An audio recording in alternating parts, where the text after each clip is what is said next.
Salut les amis, j'espère que vous allez bien. Pour ma part, ça va, alhamdulillah.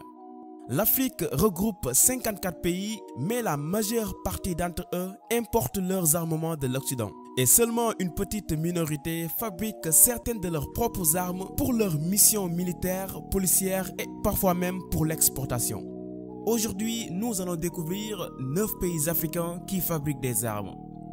Si vous êtes prêts, n'oubliez pas de vous abonner et d'activer la cloche de notification. Let's go!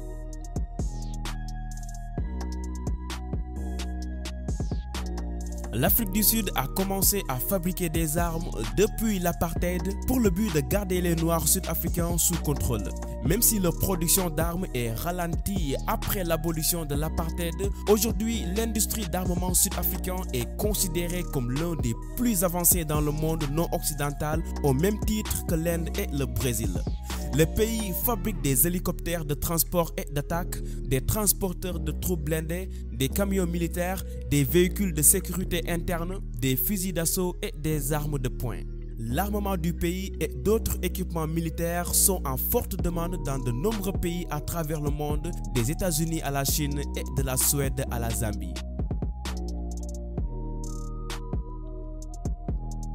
Si vous vous référez uniquement sur ce que les médias occidentaux vous montrent sur l'Éthiopie, vous allez forcément vous dire « ouais, c'est un pays super pauvre et très faible », mais c'est totalement faux.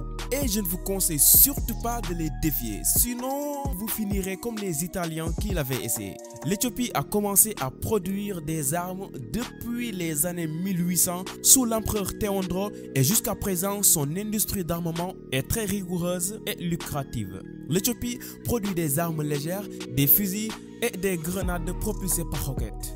L'AFP, l'agence France Presse, a récemment confirmé que l'Éthiopie a sans doute l'une des armées les plus puissantes d'Afrique. Le pays dispense également d'un budget de défense d'environ 400 millions de dollars selon l'AFP.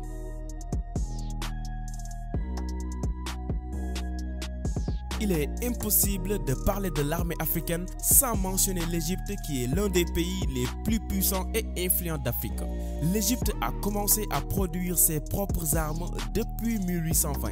Malgré un ralentissement de production durant la Deuxième Guerre mondiale, le pays a repris ses activités après cette guerre et ils n'ont pas hésité à augmenter leur production d'armes.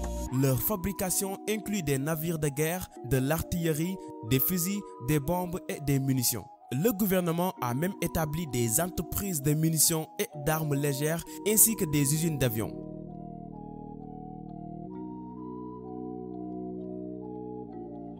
Des pistolets, des fusils de chasse sont fabriqués au Ghana et même des ateliers de fabrication de pistolets se trouvent dans chacune des 10 régions du Ghana. De nombreuses armes fabriquées au Ghana sont aussi efficaces que les armes importées et parfois il est difficile de faire la distinction entre les armes fabriquées localement et les armes importées.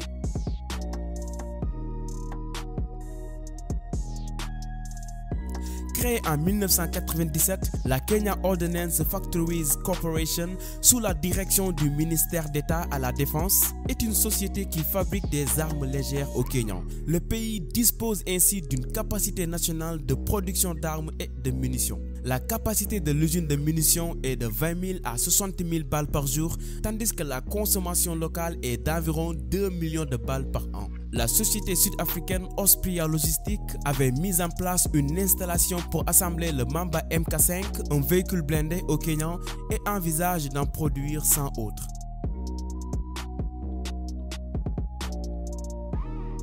C'est à partir des années 60 que le Nigeria a commencé à produire des armes après l'établissement de Defense Industries Corporation of Nigeria.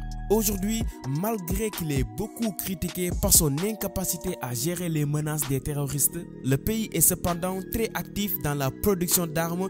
Les plus remarqués sont les fusils semi-automatiques, les mitraillettes SMG, des fusils d'assaut AK-47, de lance-roquettes, des pistolets, des grenades, des munitions, etc.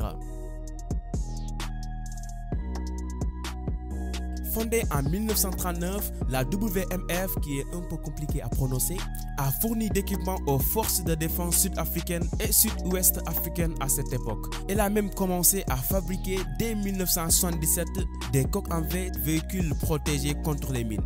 Aujourd'hui, après l'indépendance de la Namibie vis-à-vis de l'Afrique du Sud en 1989, la société fonctionne comme une branche commerciale à part entière, filiale de la Holding Company, une entreprise du ministère de la Défense.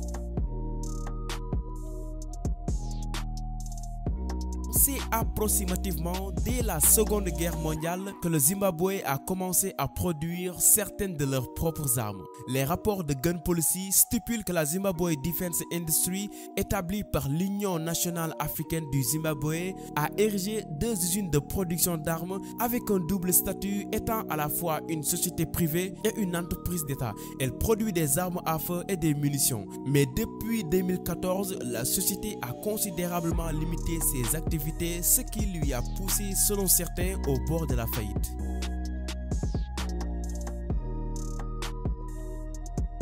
Selon un rapport publié par Gun Policy, le Soudan établit au moins 3 usines d'armes en dehors de Khartoum, la capitale du pays. Malgré qu'il a créé son entreprise d'armement en 1993, le Soudan a en réalité commencé à produire d'armes depuis 1959. Son entreprise d'armement produit des munitions, des armes conventionnelles, des véhicules blindés, des chars de combat et quelques avions.